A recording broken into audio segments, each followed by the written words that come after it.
여자는 받지 않는다고 하더라고요. 저는 지금도 불합격이라는 얘기를 계속 듣고 있어요. 형큐입니다. 뺨! 2020년의 시작 1월, 여러분들은 어떻게 잘 보내셨어요? 여기는 32번째 밤이고요. 저는 한 달의 마지막 밤 영화를 추천하는 형큐입니다. 오늘의 키워드는 바로 시작입니다. 오늘도 이렇게 편지가 침대에 도착을 했습니다. 첫 번째 사연은 우가스님께서, 혹시 이거 돈가스 때문에 제가 우가스인가요? 메뉴를 바꿔야 되겠어 진짜. 안녕하세요. 내년이면 졸업반을 달리고 있는 영화 감독이 꿈인 여대생입니다. 제가 미리 인사를 드리겠습니다. 네, 잘 되셔서 저랑 꼭 한번 작업을 했으면 좋겠어요. 이번 방학에 현장 실습을 신청하려고 했는데 여자는 받지 않는다고 하더라고요. 앞으로도 현장에서 여자라서 무시당하면 어떡하지? 안 받아주면 어떡해야 하지? 라는 고민도 있고, 이런 제안에서도 잘할 수 있을지 고민이 많습니다. 요새도 그렇게 남녀 차별을 하는 곳이 있다고요? 제가 경험담을 조금 얘기해 드리자면, 저는 뭐 드라마 촬영장이나 뭐 연극, 뭐 영화 이런 촬영장 많이 갔는데 여성 스태프분들이 굉장히 많으세요. 능력이 좋으신 분들도 많고, 뭐 남녀 이렇게 구분 안 하고 능력으로 이렇게 평가를 받는 시대지, 뭔가 성별로 이렇게 차별을 하고 뭔가 평가를 하는 분위기는 아니라고 생각했는데 아직도 이런 게 있는지, 어떻게 이럴 수가 있지? 혹시 그린북 아시나요? 이 영화 같은 경우는 추천하는 이유가 무시당하면 어떡하지? 뭐 차별에 대한 얘기를 하셨으니까. 근데 이 영화에서도 분명히 차별에 대한 얘기가 나와요. 흑인과 백인 사이에서 뭔가 인종차별에 대한 얘기가 나오는데, 꼭 그게 노골적으로 차별을 보여주는 게 아니라 굉장히 자연스럽게 사람들이 관습처럼 이렇게 차별에 대해서 인식을 하고 있고 자연스럽게 그걸 행해왔다라는 것들이 영화에 묻어 있어요. 그래서 보면은 노골적이지 않게 표현을 했기 때문에 보는 사람들이 조금 메시지를 받을 수 있을 만한 영화라고 생각을 해서 추천을 드려요.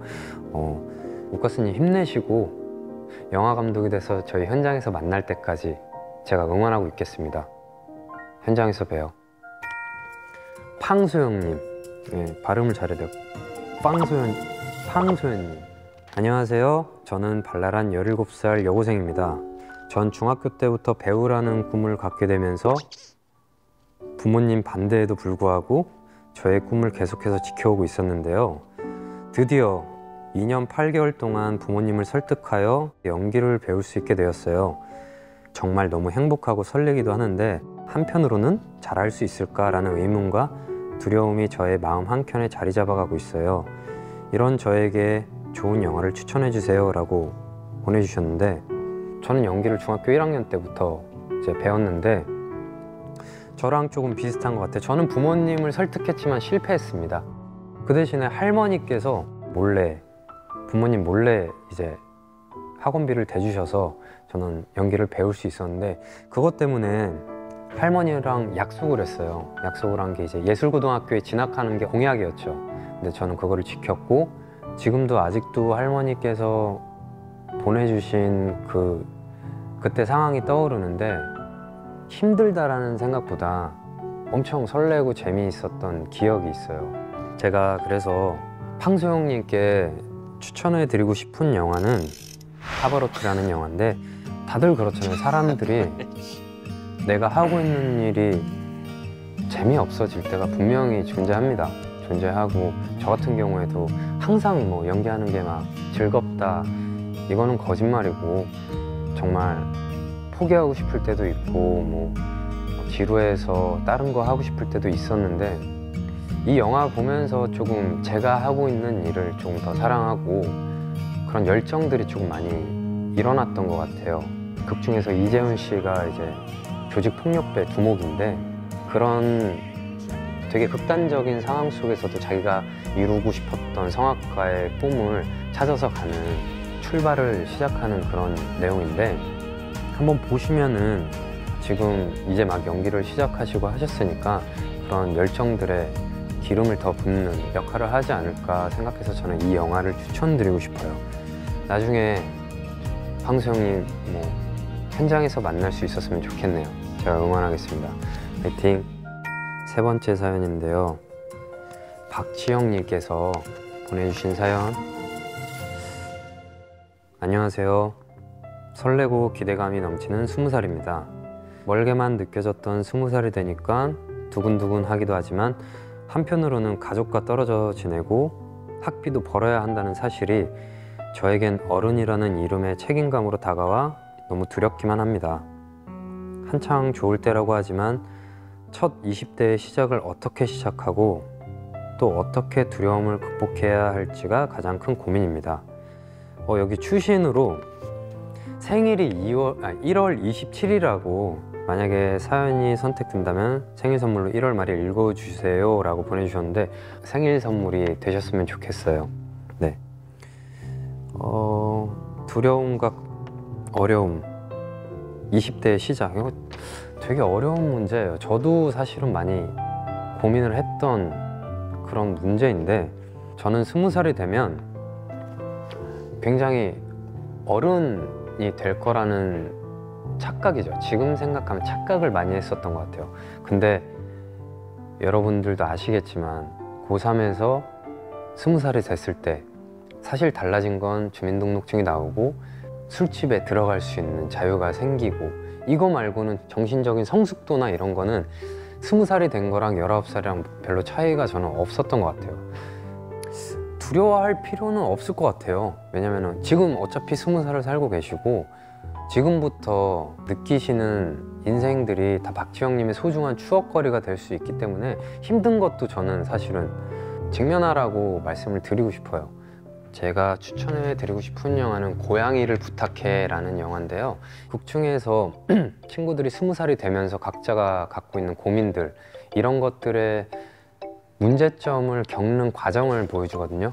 그러니까 사실은 고양이를 부탁해 라는 제목이지만 고양이에 관한 거를 되게 은유적으로 이제 표현을 했어요.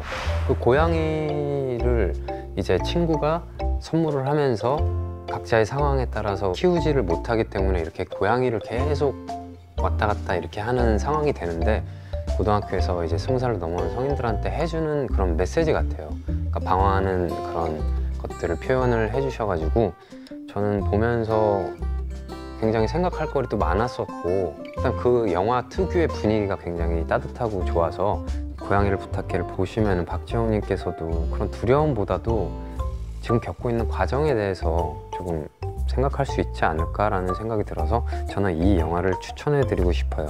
지금 겪고 있는 것도 전 나중에 다 피와 살이 된다라고 생각을 합니다. 박지영 씨 힘내세요. 이제 마지막 사연인데요. 이연욱 남편님이 보내셨는데 안녕하세요. 이연욱 배우님. 2020년에 21살이 되는 대학생입니다. 제 고민은 앞으로 어떻게 살아야 할지 모르겠다는 것입니다. 꿈에 그리던 대학생이 되었음에도 가고 싶던 대학에 떨어지고 생각지도 못한 학교에 입학하면서 마음이 편히 행복했던 적이 없었어요. 이 불합격이라는 세 글자가 제 인생을 부정하는 기분이었습니다. 살면서 가장 많이 울었고 안 좋은 생각을 하면서 몇 개월을 넋나간 사람처럼 살았어요.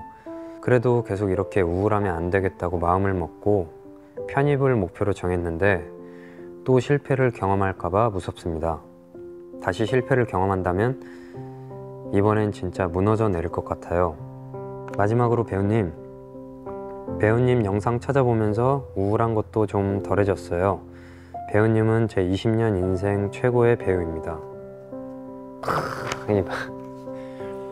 제가 뭔가 사연을 읽어드리고 위로를 해드려야 되는데 왜 제가 위로를 받고 앉아있죠?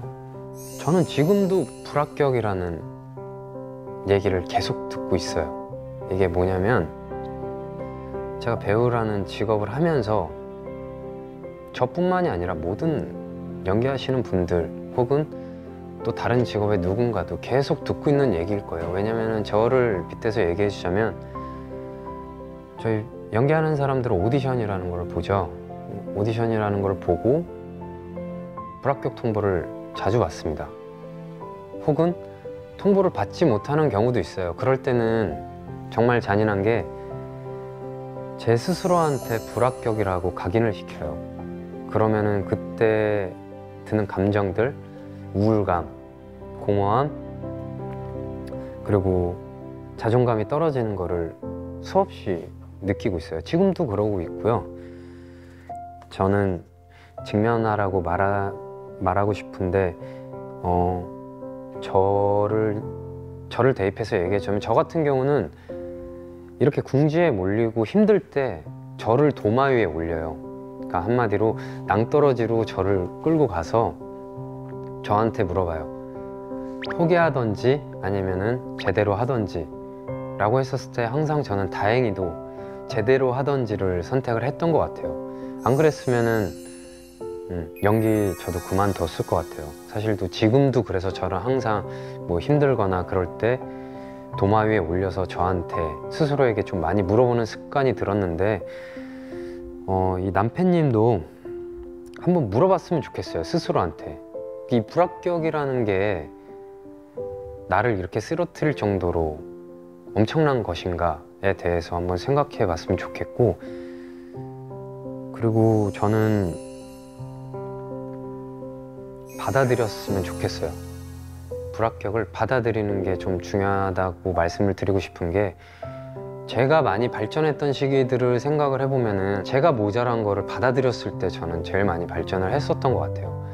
그래야지 내가 뭐가 부족한지 알고 뭔가 고치고 채워나가고 했었던 것 같은데, 이 불합격, 뭐 대학에서 떨어졌다, 대학이 뭐 전부는 아니라고 말하잖아요. 근데 저는 그게 사실인 것 같아요. 전공을 해서 그 전공으로 성공하는 사람이 그렇게 많지 않거든요. 받아들였으면 좋겠다라는 말씀을 드리고 싶어요. 그리고 안 좋은 생각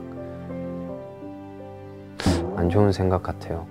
본인이 소중한 존재고 중요한 존재라는 걸 조금 알았으면 좋겠습니다. 그래서 제가 영화를 추천을 해왔는데요. 보셨을지 모르겠어요. 도어 투 도어라는 영화인데, 뇌성마비 장애를 갖고 태어난 그 빌 포터라는 실존 인물이에요. 제가 이걸 보면서 뭘 느꼈냐면, 내가 부족한 게 뭔지를 알았을 때 내가 강해지는 느낌이 저는 들어가지고, 근데 이 영화에서 그거를 정확하게 얘기해 주거든요. 뇌성마비라는 사람들의 시선과 그 장애를 갖고 있다는 그 편견 속에서 자기가 뭐가 부족하고 남들과 뭐가 다른지를 정확하게 알고, 그러면서 판매왕이 된 이 빌 포터라는 인물에 대한 얘기인데, 많이 울었던 것 같아요. 메시지가 강하게 와가지고 남편님이 이걸 보시면 느끼는 게 정말 많을 것 같아요. 힘내세요라는 말보다 응원하겠습니다. 화이팅! 새로운 시작을 알리는 1월이라서 그런지 여러분들이 꿈에 관한 사연들을 정말 많이 보내주신 것 같아요. 근데 전 개인적으로 여러분들에게 드리고 싶은 말이, 실패했다고 해서 자기를 탓하지 않았으면 좋겠어요. 꿈은 완성되지 않는 거니까. 저도 사실은 꿈이 없어요. 그냥 현재를 살아가고 있고 주어진 거 열심히 살고 있지, 꿈이 이루어지면 뭔가 허무하잖아요. 그러니까 여러분들을 탓하지 않고 행복하게 지내셨으면 좋겠습니다. 2020년 1월 31일 형큐의 32번째 밤, 좋은 밤 되세요. 굿나잇.